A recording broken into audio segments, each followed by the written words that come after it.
Hadirin dimohon berdiri. Yang Mulia Majelis Hakim Konstitusi memasuki ruang persidangan.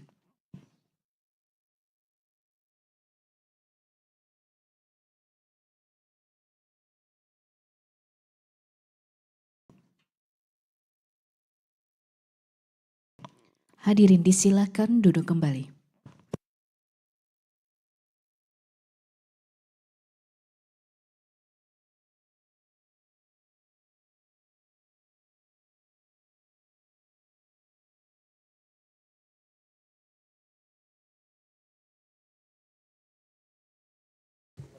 Kita mulai ya. Bismillah. Sidang untuk permohonan nomor 50 PUU 24 Romawi 2026 dibuka. Persidangan dinyatakan terbuka untuk umum. Selamat sore, Assalamualaikum warahmatullahi wabarakatuh. Salam sejahtera untuk kita semua, Om Swastiastu. Silakan memperkenalkan diri, siapa yang hadir? Terima kasih. Kami akan perkenalkan kami yang hadir. Dari mulai sebelah kanan saya adalah Ramdan Syah, Sarjana Hukum, Master Hukum. Kedua saya sendiri, Jahmada Girsang. Kemudian sebelah kiri saya adalah Dr. Refri Harun. Kemudian selanjutnya prinsipal adalah Mas Roy Suryo. Kemudian dilanjutkan oleh Dr. Tifa, silakan berdiri. Dilanjutkan oleh Dr. Resmond Hasioran Senipar. Kemudian dilanjutkan oleh Saudara Salman. Kuasa hukum ya. Kemudian Saudara Tony. Kemudian Saudara Al-Katiri. Saudara Mulyadi. Saudara Joni. Dan Saudara Tony, demikian yang mulia. Padli Nasution, ya, oke. Ini kalau dilupakan repot itu Pak. Ya, itu. Ya Pak Refli ya. Jangan jadi lupa nama teman sendiri. Kalau teman orang lain lupa boleh lah kalau begitu. Terima kasih. Saudara mengajukan permohonan ke Mahkamah dan sudah diregistrasi dengan permohonan nomor 50 PUU 24 Romawi 2026. Hari ini persidangan kita dengan agenda mendengarkan pokok-pokok permohonan. Nanti akan ada penasehatan dari majelis panel. Kami bertiga yang ditugaskan oleh Ketua Mahkamah Konstitusi, saya, ada Bapak Ridwan Mansur, dan ada Pak Adis Kadir. Dan sebagaimana biasa, mohon ini dibacakan poin-poinnya saja Pak Refli ya, atau siapa yang mewakili, karena nanti akan ada penasehatan, itu yang pertama.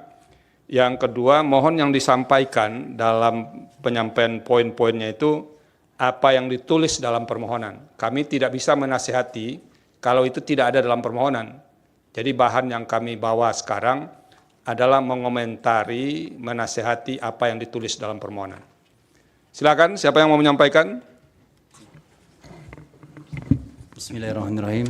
Terima kasih Yang Mulia Profesor Saldisra, Yang Mulia Dr. Ridwan Mansur, dan Yang Mulia Dr. Adis Kadir.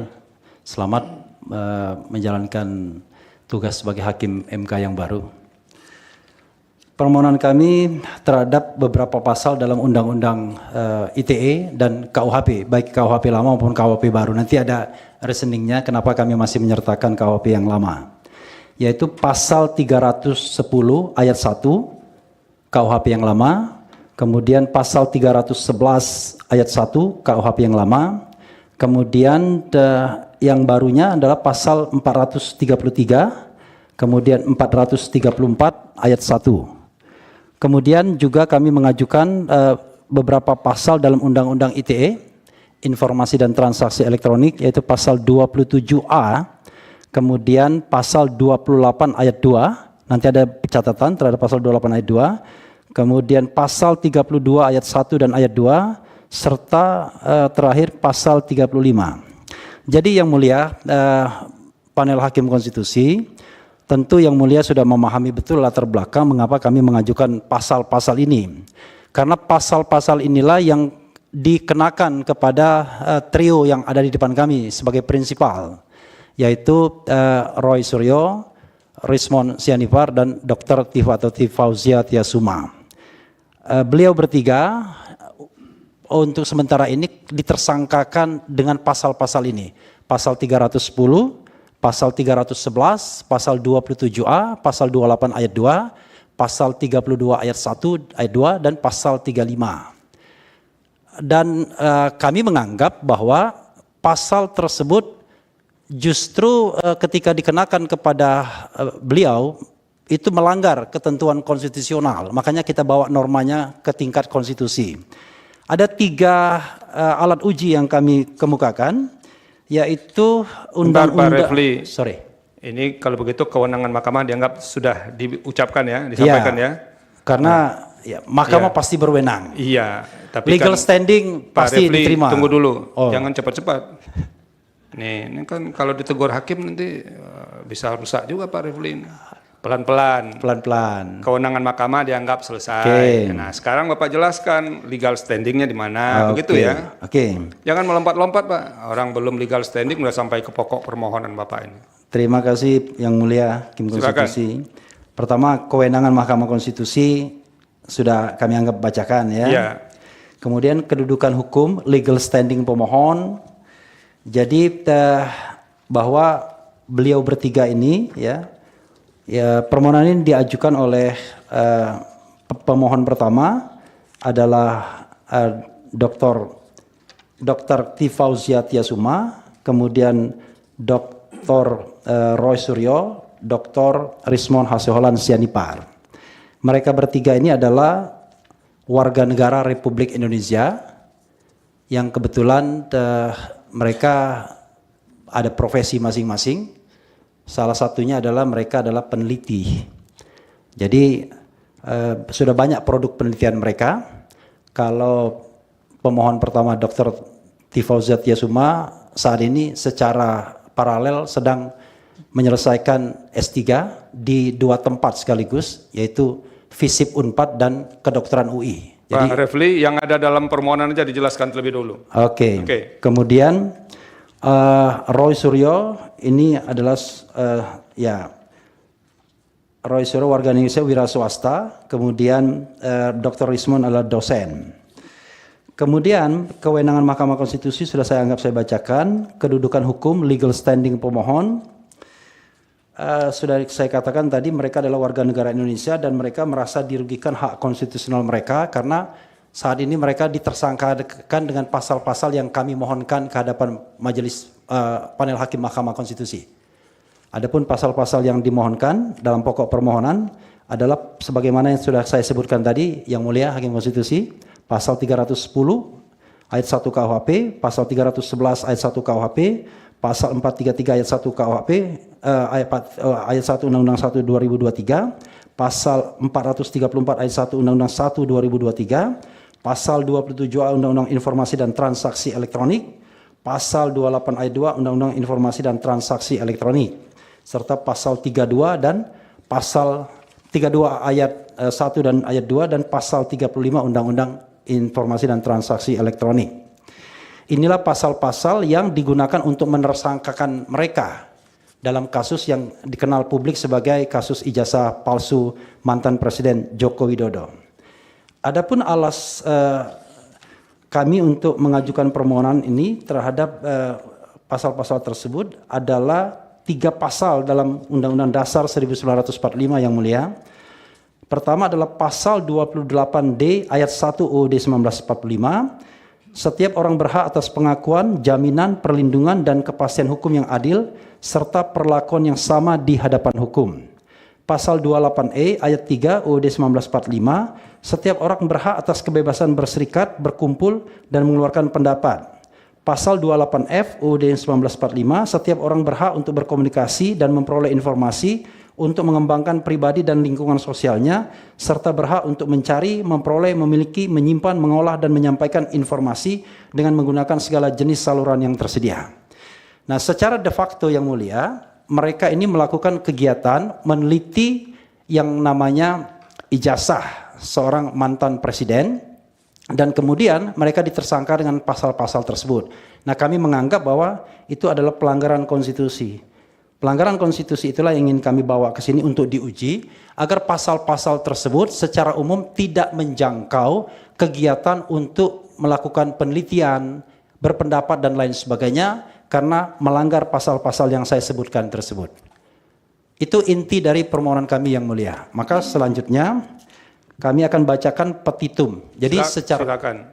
secara umum kami tidak meminta pasal ini dibatalkan, tetapi diberikan limitasi, tidak bisa menjangkau urusan publik atau public affairs. Jadi termasuk juga terhadap mantan pejabat, sepanjang bahwa yang dipersoalkan adalah urusan publik atau public affairs atau public interest. Selanjutnya kami ingin membacakan petitum yang mulia. Rekan kami yang akan membacakan biar ada pembagian tugasnya. Silakan. Silakan. Terima kasih rekan Refli yang mulia. Saya akan bacakan petitum. Pertama, mengabulkan permohonan para pemohon untuk seluruhnya. 2, menyatakan pasal 310 ayat 1 KUHP yang menyatakan barang siapa dengan sengaja menyerang kehormatan atau nama baik seseorang dengan menuduhkan sesuatu hal yang maksudnya terang supaya hal itu diketahui umum, diancam karena pencemaran dengan pidana penjara paling lama 9 bulan atau pidana denda paling banyak Rp4.500, bertentangan dengan Undang-Undang Dasar Negara Republik Indonesia tahun 1945 dan tidak mempunyai kekuatan hukum mengikat sepanjang tidak dimaknai kecuali kritik atau pendapat yang didasarkan pada hasil penelitian atau riset terhadap tindakan atau perilaku atau keputusan pejabat negara yang sedang menjabat atau telah purna tugas, tidak dapat dipidana asal disampaikan dengan niat baik atau bonafide untuk kepentingan publik dan tidak bertujuan jahat atau merusak nama baik semata. Prinsip bonafide dan liberty of expression. 3, menyatakan pasal 311 ayat 1 KUHP yang menyatakan jika yang melakukan kejahatan pencemaran atau pencemaran tertulis dibolehkan untuk membuktikan apa yang dituduhkan itu benar, tidak membuktikannya dan tuduhan dilakukan bertentangan dengan apa yang diketahui, maka dia diancam melakukan fitnah dengan pidana penjara paling lama 4 tahun. Bertentangan dengan Undang-Undang Dasar Negara Republik Indonesia tahun 1945 dan tidak mempunyai kekuatan hukum yang mengikat sepanjang tidak dimaknai kecuali kritik atau pendapat yang didasarkan pada hasil penelitian atau riset terhadap tindakan atau perilaku atau keputusan pejabat negara yang sedang menjabat atau telah purna tugas, tidak dapat dipidana asal disampaikan dengan niat baik untuk kepentingan publik dan tidak bertujuan jahat atau merusak nama baik semata. 4, menyatakan pasal 433 ayat 1 Undang-Undang Nomor 1 Tahun 2023 tentang KUHP yang menyatakan, Kitab Undang-Undang Hukum Pidana yang menyatakan setiap orang yang dengan lisan menyerang kehormatan atau nama baik orang lain dengan cara menuduhkan satu hal dengan maksud supaya hal tersebut diketahui umum, dipidana karena pencemaran dengan pidana penjara paling lama 9 bulan atau pidana denda paling banyak kategori 2, bertentangan dengan Undang-Undang Dasar Negara Republik Indonesia tahun 1945 dan tidak mempunyai kekuatan hukum mengikat sepanjang tidak dimaknai kecuali kritik atau pendapat yang didasarkan hasil penelitian atau riset terhadap tindakan atau perilaku atau keputusan pejabat negara yang sedang menjabat atau telah purna tugas, tidak dapat dipidana asal disampaikan dengan niat baik untuk kepentingan publik dan tidak bertujuan jahat atau merusak nama baik semata. 5, menyatakan pasal 434 ayat 1 Undang-Undang Nomor 1 Tahun 2023 tentang Kitab Undang-Undang Hukum Pidana yang menyatakan jika setiap orang sebagaimana dimaksud dalam pasal 433 diberi kesempatan membuktikan kebenaran hal yang dituduhkan tetapi tidak dapat membuktikannya dan tuduhan tersebut bertentangan dengan yang diketahuinya, dipidana karena fitnah dengan pidana penjara paling lama 3 tahun atau pidana denda paling banyak kategori 4, bertentangan dengan Undang-Undang Dasar Negara Republik Indonesia tahun 1945 dan tidak mempunyai kekuatan hukum mengikat sepanjang tidak dimaknai kecuali kritik atau pendapat yang didasarkan pada hasil penelitian atau riset terhadap tindakan atau perilaku atau keputusan pejabat negara yang sedang menjabat atau telah purna tugas, tidak dapat dipidana asal disampaikan dengan niat baik untuk kepentingan publik dan tidak bertujuan jahat atau merusak nama baik semata. 6.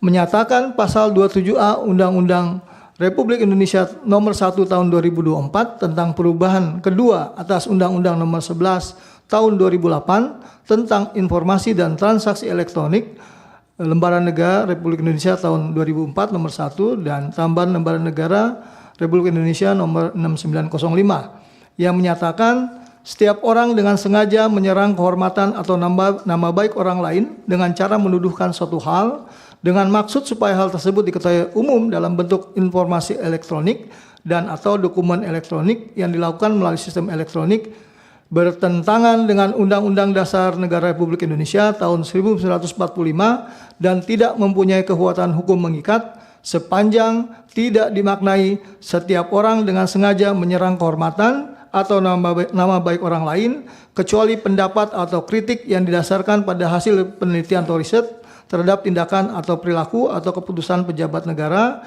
yang sedang menjabat atau telah punah tugas dikecualikan dalam delik penghinaan dan atau pencemaran nama baik asal disampaikan dengan niat baik dan untuk kepentingan publik dengan cara menuduhkan dilakukannya suatu perbuatan dengan maksud supaya hal tersebut diketahui umum dalam bentuk informasi elektronik dan atau dokumen elektronik yang dilakukan melalui sistem elektronik.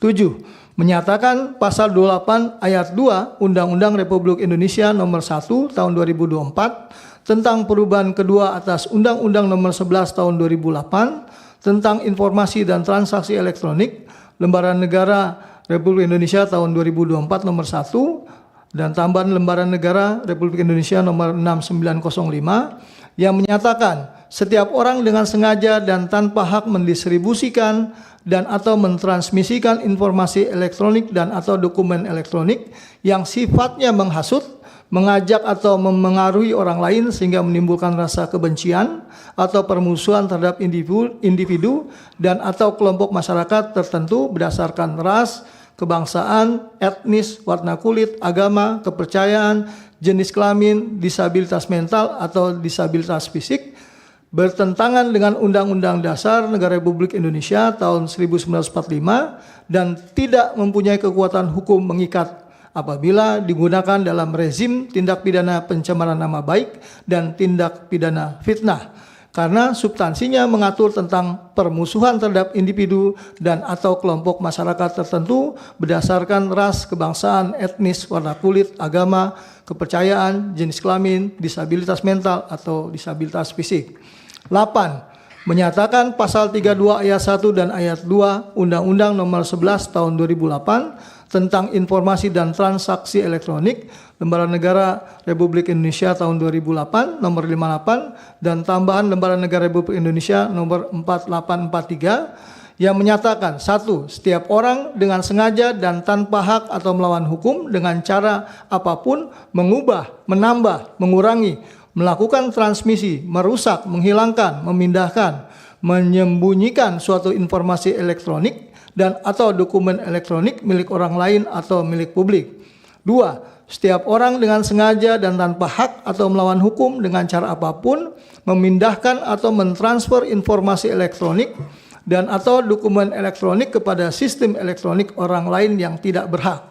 3. Terhadap perbuatan sebagaimana dimaksud pada ayat 1 yang mengakibatkan terbukanya suatu informasi elektronik dan atau dokumen elektronik yang bersifat rahasia menjadi dapat diakses oleh publik dengan keutuhan data yang tidak sebagaimana mestinya. Bertentangan dengan Undang-Undang Dasar Negara Republik Indonesia tahun 1945 dan tidak mempunyai kekuatan hukum mengikat sepanjang tidak dimaknai. 1. Setiap orang dengan sengaja dan tanpa hak atau melawan hukum kecuali kritik atau pendapat yang didasarkan pada hasil penelitian atau riset terhadap tindakan atau perilaku atau keputusan pejabat negara yang sedang menjabat atau telah punah tugas, tidak bertujuan jahat atau merusak nama baik dengan cara apapun, mengubah, menambah, mengurangi, melakukan transmisi, merusak, menghilangkan, memindahkan, menyembunyikan suatu informasi elektronik dan atau dokumen elektronik milik orang lain atau milik publik.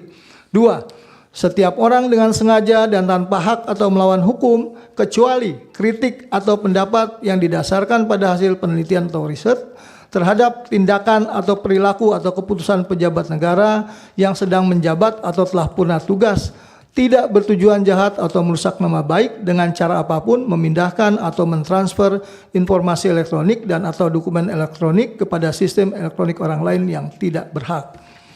9. Menyatakan Pasal 35 Undang-Undang Nomor 11 Tahun 2008 tentang Informasi dan Transaksi Elektronik, Lembaran Negara Republik Indonesia tahun 2008 Nomor 58 dan tambahan Lembaran Negara Republik Indonesia Nomor 4843 yang menyatakan setiap orang dengan sengaja dan tanpa hak atau melawan hukum melakukan manipulasi, penciptaan, perubahan, penghilangan, pengerusakan informasi elektronik dan atau dokumen elektronik dengan tujuan agar informasi elektronik dan atau dokumen elektronik tersebut dianggap seolah-olah data yang otentik, bertentangan dengan Undang-Undang Dasar Negara Republik Indonesia tahun 1945 dan tidak mempunyai kekuatan hukum mengikat, sepanjang tidak dimaknai setiap orang dengan sengaja dan tanpa hak atau melawan hukum, kecuali kritik atau pendapat yang didasarkan pada hasil penelitian atau riset terhadap tindakan atau perilaku atau keputusan pejabat negara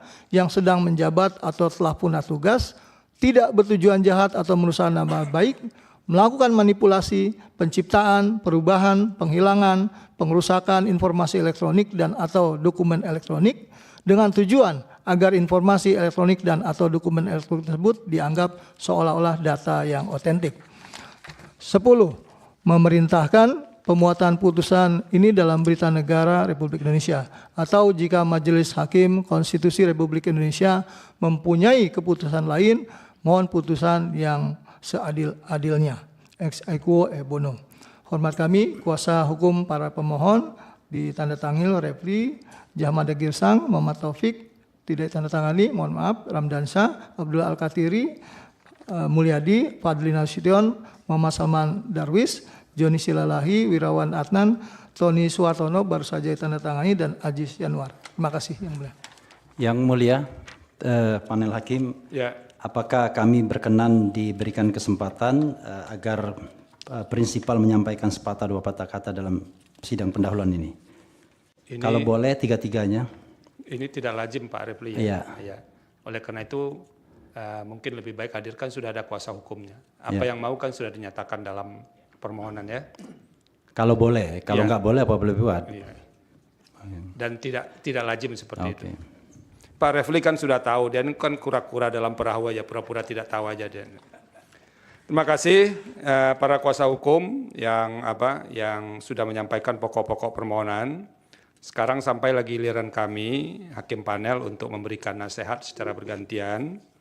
Bisa dicatat dengan baik apa yang dinasehatkan, atau kalau tidak nanti akan ada rekaman persidangan ini secara komprehensif dari awal sampai akhir melalui YouTube-nya Mahkamah Konstitusi.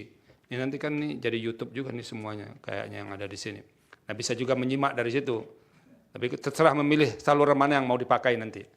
Nah, oleh karena itu kesempatan pertama dimohon kesediaan Yang Mulia Hakim Konstitusi Bapak Ridwan Mansur, dipersilakan. Ini satu kampung dengan Pak Refli soalnya, makanya kita kasih kesempatan pertama ini. Sama-sama wong kito galo ini. Silakan Yang Mulia. Bismillahirrahmanirrahim. Ya, terima kasih Yang Mulia Prof. Selaku Ketua Majelis, Yang Mulia Prof. Saldi Isra, dan juga Yang Mulia anggota panel, Yang Mulia Prof. Adis Kadir selaku anggota panel. Dan juga Assalamualaikum warahmatullahi wabarakatuh, para kuasa, para pemohon, ini luar biasa nih, turun gunung ini Pak Refli ini, dengan grupnya ya, itu ada bersama Barisan Pembela Roy Suryo, Rismon, Syanifar, Tiafani, Tasuma, Bala, RRT, wah ini ikut semua ini. Dan juga para hadirin yang juga sudah hadir mengikuti jalannya persidangan yang terbuka untuk umum ini. Nah, sebagaimana tadi juga sudah disampaikan, permohonan secara lisan maupun secara tertulis yang telah diterima oleh Mahkamah karena di dalam ketentuan beracara di Mahkamah Konstitusi, ya, itu pada sidang pendahuluan majelis akan mendengarkan permohonan yang disampaikan oleh pemohon. Kemudian acara yang kedua adalah penasihatan dari mahkamah kepada pemohon terhadap permohonan yang telah diajukan ini. Sudah banyak tadi disampaikan permohonan ini, cuma memang karena ini kewajiban ya untuk memberikan penasihatan ini, ada beberapa hal yang mungkin bisa saya tambahkan atau juga meluruskan, bisa jadi juga mungkin nanti menjadi bahan perbaikan untuk kemudian setelah ini diajukan perbaikannya yang lebih baik lagi. Yang pertama itu mengenai pemohon. Ini ada 3 pemohon, Ibu Dr. Tifauziah Tiasuma dan juga Bapak Dr. KRMT Roy Suryono di Projo MKes dan juga Bapak Dr. Rismon Hasiholan MEG. 3 pemohon dengan kuasa hukum yang sudah tertuang di dalam permohonan ini. Nah, ini ada pengujian material yang diajukan terhadap beberapa undang-undang. Nah, ini juga memang ada bahkan yang sudah beberapa undang-undang. Nah, ini juga memang ada bahkan yang sudah tidak berlaku, tapi mungkin punya alasan tersendiri, silakan saja. Tetapi dengan alasan yang memang mungkin sepertinya tidak lazim, tentu aja tujuan tersendiri. Tapi nanti ini harus diuraikan, ya harus dielaborasi mengapa keempat undang-undang yang diajukan ini antara lain dengan pasal yang diuji itu tidak kurang dari 9 pasal yang terdiri dari beberapa undang-undang yang dimajukan permohonan pengujiannya. Kemudian juga di dalamnya ini ada batu uji, ya dasar hukum, dasar pengujiannya itu ada 3 ketentuan yang ada di dalam UUD NRI tahun 1945. Nah, saya kira juga di analisa permohonan secara umum ada beberapa hal karena memang sudah sering beracara, tapi mungkin karena kesengajaan atau mungkin karena mau cepat-cepat, mungkin ini ada beberapa hal. Misalnya ini 19 halaman, tetapi tidak ada satupun angka di halaman permohonan itu. Jadi saya hitung ini ada 19 lembar, berarti tolong nanti diperbaikannya, dicantumkan nomor halaman itu. Kemudian juga ada beberapa ketentuan undang-undang juga yang diajukan di sini, supaya juga penulisannya itu secara tepat. Ada yang menyebutkan pasal, kemudian tidak lengkap penulisannya. Jadi misalnya nanti dilihat di PMK 7 tahun 2025, itu ada peraturan Mahkamah Konstitusi tentang tata beracara dalam pengujian undang-undang. Nah, nanti di situ dilihat ada ketentuannya di pasal 10 dan pasal 11-nya itu, supaya tepat menulisnya, jangan salah di dalam penulisan undang-undang. Misalnya seperti pasal 27A, pasal 28A, ayat 2, pasal 32 ayat 1 dan ayat 2, serta pasal 35 Undang-Undang nomor 11 tahun 2008 tentang informasi dan transaksi elektronik, sebagaimana telah diubah dengan Undang-Undang nomor 1 tahun 2024 tentang perubahan kedua atas Undang-Undang nomor 11 tahun 2008 tentang informasi dan transaksi elektronik. Itu antara lain. Ini kan ada beberapa undang-undang tuh, tulis dengan lengkap penulisannya itu di tata cara penulisan perundang-undangan itu. Saya kira dari struktur dan format dalam beberapa bagian sudah sesuai. Kemudian di kewenangan Mahkamah Konstitusi tadi sudah disampaikan oleh kuasa mengenai kewenangan mahkamah ini, tetapi belum lengkap itu, ya. Cara penulisannya pun masih harusnya yang pertama-tama memang diuraikan mengenai dasar hukumnya mahkamah untuk dapat menerima, ya, memeriksa dan memutus permohonan ini. Tentunya penulisan pasal-pasal itu secara runtut menurut hierarkinya dari UUD 45 sampai turun kepada ketentuan-ketentuan di bawah konstitusi itu. Ini ada beberapa yang belum dicantumkan, hanya dua saya lihat yang sudah dicantumkan. Misalnya pasal 24 ayat 2 UUD RI tahun 1945 dan pasal 24 CR1 UUD RI tahun 1945. Itu masih ada beberapa yang belum itu. Dan pasal 10 ayat 1 Undang-Undang Mahkamah Konstitusi. Nah, itu pun penulisannya tidak lengkap. Masih ada pasal 29 ayat 1 Undang-Undang Kekuasaan Kehakiman, ini juga penting. Ya, belum tercantum. Pasal 9 ayat 1 Undang-Undang Pembentukan Peraturan Perundang-undangan juga belum dicantumkan. Pasal 2 ayat 4 PMK Peraturan Mahkamah Konstitusi yang lama, ya, dituliskan di sini yang lama. Padahal kita sudah punya yang baru, PMK 2 2021 itu telah diperbarui dengan PMK 7 tahun 2025 dengan judul yang sama. Nah, ini saya kira harus diperbaiki penulisannya dan juga urut-urutannya yang belum. Dan di bagian kewenangan juga perlu saudara uraikan, ada beberapa uraian lah tentang misalnya tentang matriknya, kemudian tentang uji normanya, kemudian juga kalau seandainya ini kan ada pasal-pasal juga yang sudah pernah diajukan, hampir mirip ya, mungkin supaya tidak nebis idem. Saya kira Pak Repli udah jagonya yang gini-gini. Memang sengaja mungkin tunggu perbaikan ini kayak jadi sepertinya. Baik, dan kemudian di legal standing ini juga penting sekali karena ada 3 pemohon yang tadi sebagai warga negara Indonesia, kemudian juga ada beberapa pasal memang sudah diuraikan di dalam kedudukan hukum ini, tetapi masih kurang dielaborasi. Belum tampak terlihat hubungan kausalitas ya antara pasal yang berlaku itu, ya mengapa dia bertentangan dengan hak konstitusional yang ada di dalam UUD RI 1945 itu yang dianggap merugikan hak konstitusional pemohon. Apakah itu kerugiannya itu faktual atau berpotensi atau potensial sewaktu-waktu akan kemudian menimbulkan kerugian dengan berlakunya pasal itu. Nah, ini yang belum dielaborasi lebih panjang, apalagi ini juga ada pasal yang di undang-undang yang lama.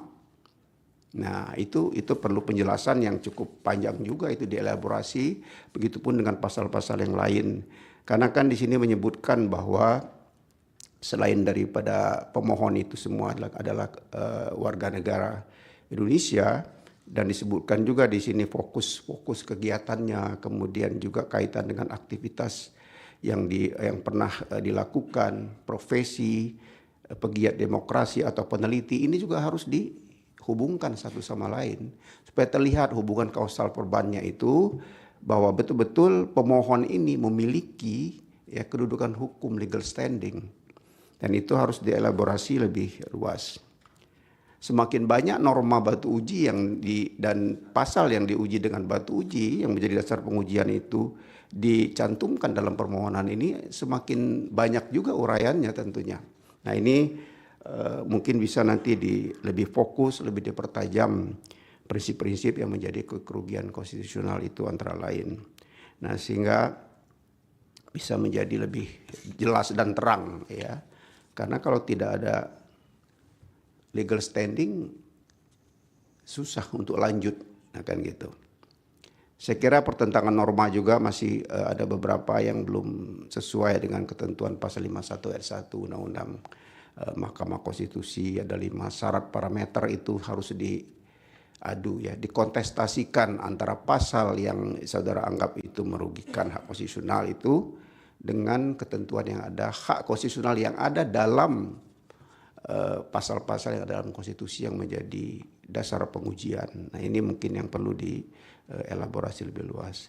Nah, begitu juga di alasan permohonan, saya kira juga karena banyak juga pasal dan juga banyak undang-undang yang ada beberapa yang diajukan ini juga sekali lagi saudara harus menguraikannya mungkin lebih luas ya. Ini saya lihat hanya beberapa halaman saja, harusnya menjadi lebih banyak dengan pertentangan terutama di sini banyak sekali mengenai azas-azas yang berkaitan dengan legal certainty, kemudian juga legal justice yang juga harus dihubungkan satu sama lain. Frasa menyerang kehormatan ya, atau nama baik orang lain itu, dan frasa dengan cara menuduhkan sesuatu hal, itu saya kira juga belum ada di dalam uraian yang dielaborasi yang cukup tajam untuk alasan-alasan permohonan ini memang betul-betul beralasan sebagaimana seharusnya ditentukan.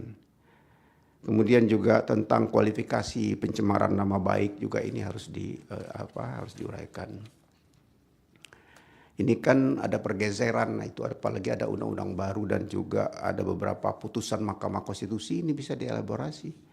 Yang lekat sekali kaitannya satu sama lain, yang bagaimana dengan kaitan dengan pasal 28 ya, ayat 2 Undang-Undang Informasi dan Transaksi Elektronik, kemudian juga mengenai pergeseran rezim pencemaran nama baik dengan penghinaan menjadi rezim ujaran kebencian itu juga, kemudian juga putusan Mahkamah Konstitusi yang belum lama juga tentang siapa yang boleh dianggap melakukan pencemaran nama baik itu bisa dilakukan pengujian dan sebagainya. Nah, kemudian juga analisa terkait batasan kerahasiaan informasi publik, mungkin juga ini saya lihat belum muncul ya di dalam uraian-uraian ini ya. Mengenai di dalam Undang-Undang Keterbukaan Informasi Publik itu 14/2008 kan juga ada dikaitkan juga mengenai syarat-syarat, itu mungkin penting juga dijadikan kaitannya dengan baik konsep, teori maupun juga teori hukum terkait isu konstitusional perkara ini. Saya kira itu. Nah, di petitum ini ada 10 ya kalau tidak salah, 10 petitum nih yang diajukan. Juga harus belum terkait antara posita dengan petitumnya itu. Mungkin nanti kalau sudah diperbaiki permohonannya akan lebih nampak keterkaitan antara apa yang ada di dalam alasan permohonan itu dengan yang menjadi diekstraksi ke dalam petitum ya, beberapa butir petitum yang ini saya lihat ini ada 10 butir petitum. Nah, terutama yang angka 2 dan angka 3 ini itu yang berkaitan dengan pasal yang sebenarnya tidak berlaku lagi tapi mungkin punya alasan tersendiri.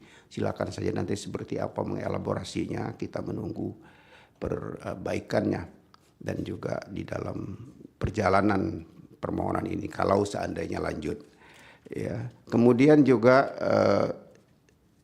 kembali sinkronisasi antara posita dengan petitum supaya lebih lugas, lebih hati-hati dalam penulisannya. Dan juga lihat PMK 7 2025 di laman Mahkamah Konstitusi ada supaya lebih tepat ya di dalam penulisan, kemudian juga menentukan pasal-pasal yang dipilih itu. Karena acaranya semua ada di sana. Bisa juga dilihat contoh-contoh putusan yang sudah berhasil kabul misalnya, mungkin lebih bisa dielaborasi juga dari sana. Saya kira itu mudah-mudahan bisa menjadi penambah lebih lengkapnya, lebih baiknya permohonan yang sudah diajukan di perkara nomor 50, permohonan nomor 50 PUU 24 tahun 2026 ini. Kembalikan kepada Yang Mulia Ketua Panel. Terima kasih Prof. Terima kasih Yang Mulia. Berikutnya Yang Mulia Bapak Adik Skadir, dipersilakan. Terima kasih Yang Mulia Ketua Panel, Yang Mulia Pak Ridwan Mansur, dan pemohon Dr. Roy Suryo, Dr. T. Fauzia Tiasuma, Dr. Rismon Hasiholan, dan para kuasa yang mendampingi, Pak Abdullah Al-Katiri, Jahmada Girsang, dan kawan-kawan, Pak Rafli Harun. Kita mau nasihati apa juga nih Pak Rafli Harun yang dulu biasa nasihati kita. Ya karena ini kan harus tugas, harus ada yang kita sampaikan. Bapak Ibu, tadi sudah banyak dijelaskan oleh Yang Mulia Pak Ridwan Mansur terkait dengan mulai dari kewenangan, kemudian juga terkait dengan kedudukan dan lain sebagainya. Dan sangat jelas beliau jabarkan semua, saya pikir itu sudah dicatat oleh para pemohon. Saya hanya sedikit saja ingin menambahkan bahwa seperti kita ketahui bahwa pasal 310 ayat 1 dan 311 ayat 1 ini sudah dicabut dan tidak berlaku. Tadi Pak Rafli menyampaikan akan menjelaskan proses transisi kenapa pasal ini diajukan untuk diuji norma. Tapi saya belum mendengar tadi alasannya.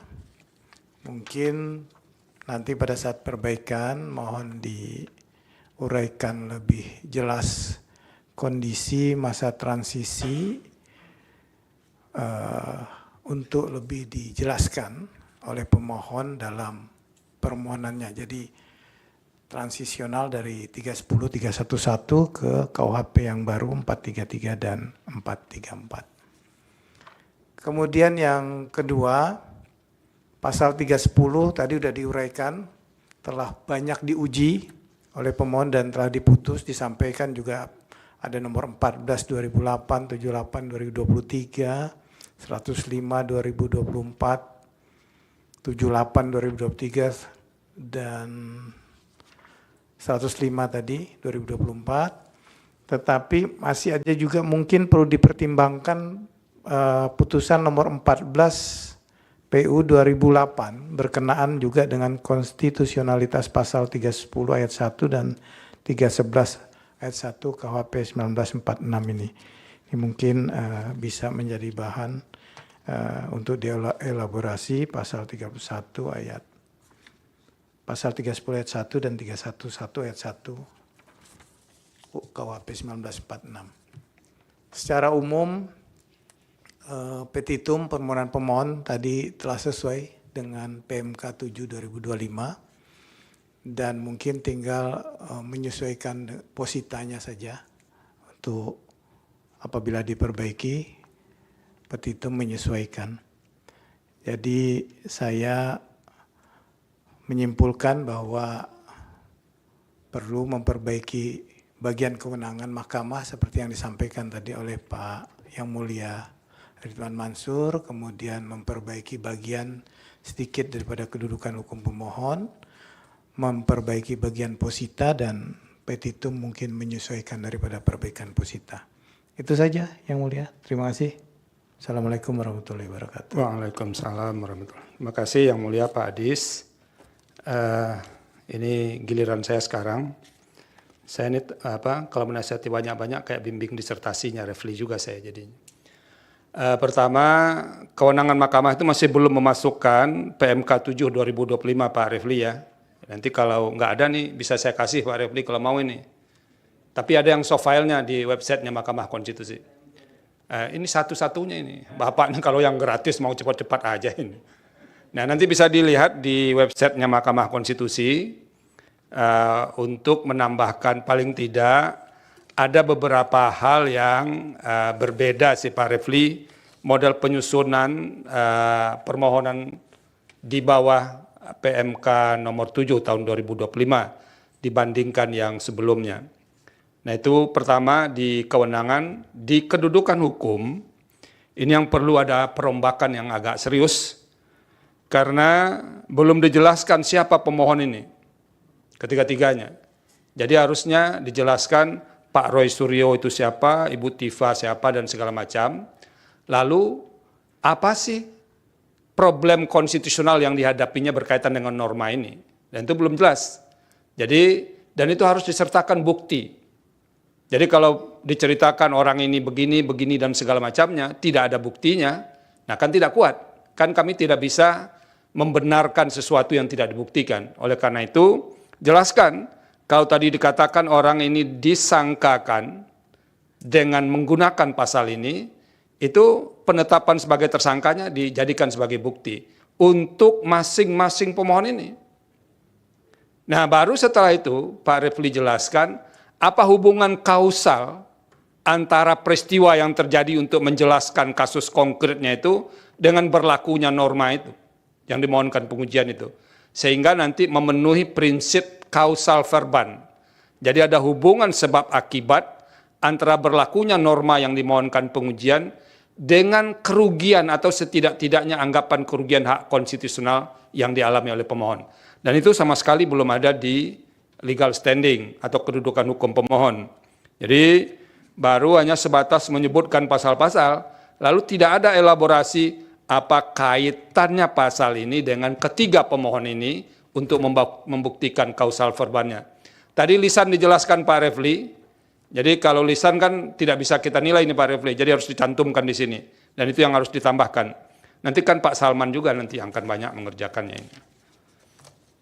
Yang ketiga, pokok permohonan atau alasan-alasan permohonan. Ada, kalau dari catatan saya itu ada beberapa norma yang diuji. Nah, yang harus ditambahkan, kalau mau ditambahkan, ini cuma penasehatan, boleh diikuti, boleh tidak.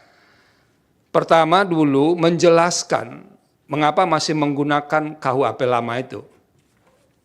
Nah, karena begini Pak Refli, di KUHP baru, KUHP nasional ini, kan ada di sini disebut di pasal 618, nanti bisa dilihat.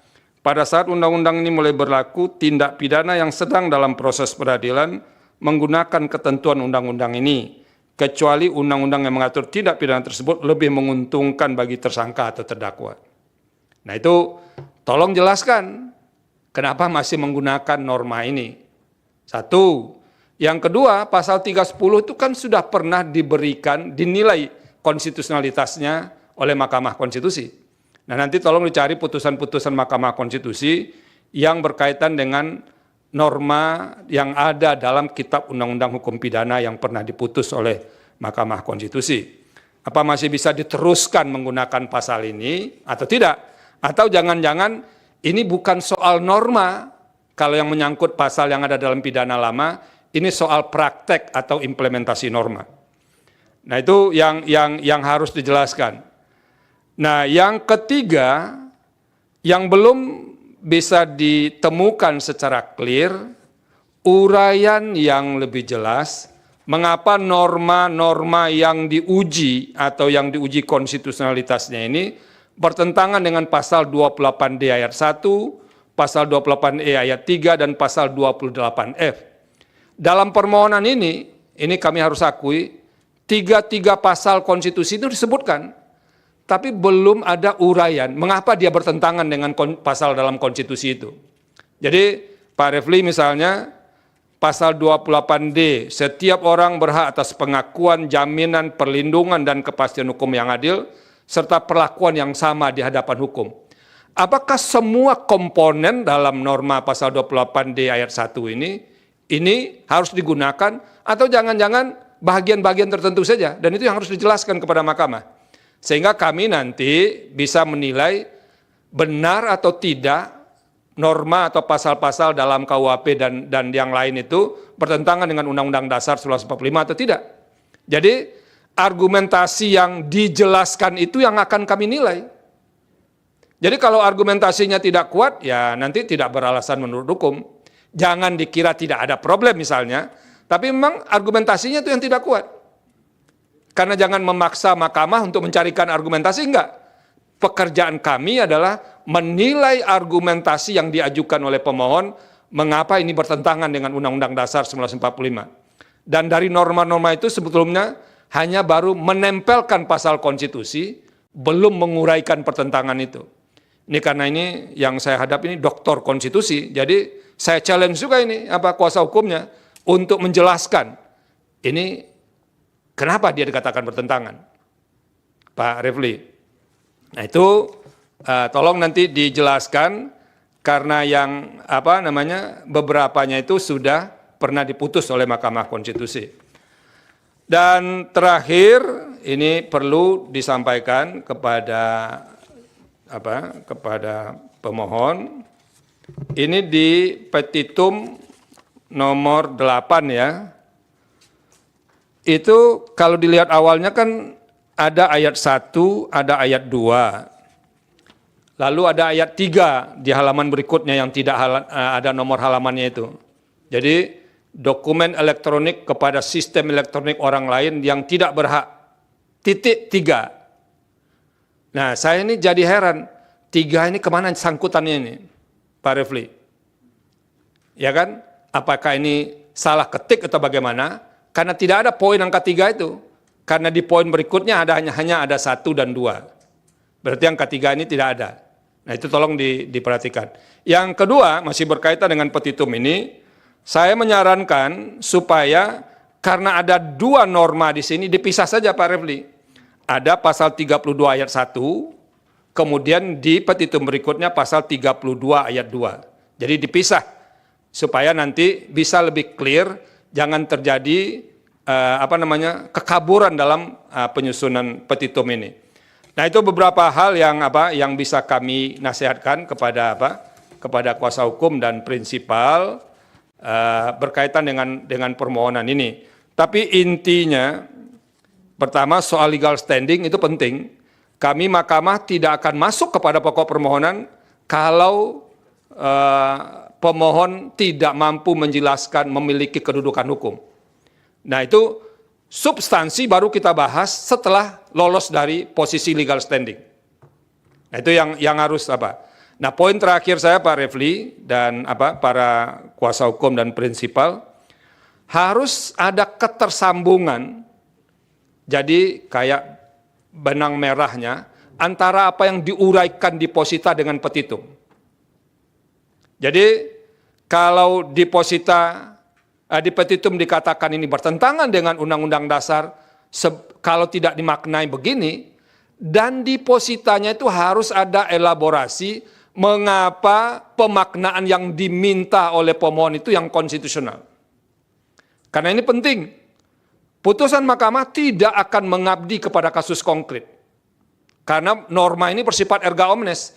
Kalau mengabdi kepada kasus konkret, nanti kasus konkret pemohon A terjawab, tapi untuk kebutuhan hukum lain nanti tidak bisa digunakan. Dan itu akan menimbulkan ketidakpastian hukum. Oleh karena itu, harus clear ini dijelaskan. Kalaupun kasus konkretnya dapat untung dari pemaknaan itu tidak akan menghambat kasus-kasus lain yang termasuk kepada prinsip erga omnes dalam sebuah norma hukum. Terutama undang-undang. Nah, itu harus kelihatan, Pak Refli. Jangan kasus ini bisa dijawab, tapi kasus lain tadi tidak bisa diselesaikan setelah ada pemaknaan itu. Dan oleh karena itu, di posita itu harus jelas. Ini dianggap bertentangan dengan Undang-Undang Dasar 45, tadi disebutkan tidak akan menghapus norma itu, lalu begini pemaknaannya, harus ada penjelasan mengapa pemaknaan begitu yang konstitusional.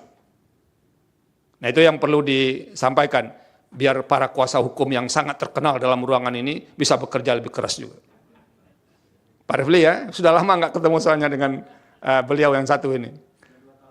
2 tahun ya, nggak apa-apa. Ini untung ada Pak Roy Suryo dan kawan-kawan, bisa ketemu Pak Refli lagi saya ini. Terima kasih, ada yang mau disampaikan, sepatah 2 kata, Pak Refli? Ya, terima kasih yang mulia, Dr. Ridwan Mansur, Prof. Saldistra, Dr. Adis Kadir, atas nasihatnya yang pasti sangat berguna dan membuka wawasan kami kembali. Ini mohon maaf, ini sudah lama juga tidak mengajukan judicial review, ya kan? Jadi apologinya begitu. Nanti kami sesuaikan, tapi barangkali juga memang ini peringatan juga buat penasihat hukum yang lain bahwa kita harus bekerja keras untuk meyakinkan yang mulia, terutama Prof. Saldistra. Karena sudah tahu kalau Prof. Saldistra yang memimpin ribet kita, pasti sulit ini. Enggak juga itu memudahkan. Karena itu kami mengucapkan terima kasih. Mudah-mudahan nanti perbaikan permohonannya jauh lebih meyakinkan panel hakim Mahkamah Konstitusi. Terima kasih. Wassalamualaikum warahmatullahi wabarakatuh. Waalaikumsalam. Begini juga Pak Refli dan kawan-kawan, termasuk prinsipal, kami bertiga ini akan bertanggung jawab nanti ke RPH yang dihadiri 9 hakim. Kamilah yang pertama yang akan menjelaskan permohonan ini, baru nanti akan dinilai oleh 9 hakim. Jadi kalau pemohon tidak jelas ke kami menjelaskannya, kami menjadi lebih tidak jelas lagi menjelaskan kepada hakim lain. Nanti dibilang kabur, sudah dikaburkan saja ini barang katanya kan. Nah gitu. Oleh karena itu beberapa nasihat. Nah terima kasih. dengan penasehatan kami pada sidang hari ini, kuasa hukum dan prinsipal punya 3 pilihan sekarang. Pertama, meneruskan permohonan ini tanpa perbaikan, boleh, fine. Cuman tinggal memberitahu kepada kami akan tetap terus. Jadi tidak ada yang relevan yang disampaikan oleh hakim tadi. Oke, tidak ada masalah. Yang kedua, kalau merasa terlalu berat dengan nasihat kami, sehingga memerlukan waktu yang lebih panjang, mungkin bisa juga ditarik permohonan ini, pilihan kedua. Pilihan ketiga, meneruskan permohonan ini tapi memperbaiki terlebih dahulu. Nah, kalau sikap hukumnya jatuh kepada pilihan ketiga, maka menurut hukum acara ada waktu maksimal 14 hari dari sekarang untuk memperbaiki. Jadi 14 hari dari sekarang, batas akhirnya itu adalah Senin 23 Februari 2026, perbaikan sudah harus diterima mahkamah paling lambat pukul 12.00 WIB, paling lambat. Jadi kalau lewat 1 menit, maka itu kami akan gunakan permohonan awal. Nah, kalau permohonan awal ini digunakan, enteng sekali ini kami, ini barang kabur ini, nah, kira-kira begitu. Nah, itu batasnya, kalau bisa lebih cepat juga tidak apa-apa, nanti akan ada pemberitahuan selanjutnya, kapan sidang pendahuluan dengan agenda perbaikan permohonan. Itu terserah berpikir mana yang akan dipilih di antara 3 itu. Dan yang terakhir, tolong nanti syarat-syarat formal permohonan dilengkapi. Kalau ada kuasa hukum yang belum tanda tangan, nanti tanda tangan semua. 1, bukti-bukti. Bukti-bukti mesti memenuhi keterpenuhan syarat bukti sesuai dengan ketentuan perundang-undangan. Itu saja. Terima kasih semua atas tertibnya persidangan ini. Ini kami agak grogi juga, banyak yang meliput ini. Kalau salah-salah saya bisikan tadi. Kalau salah-salah kita bisa digugat oleh orang-orang ini.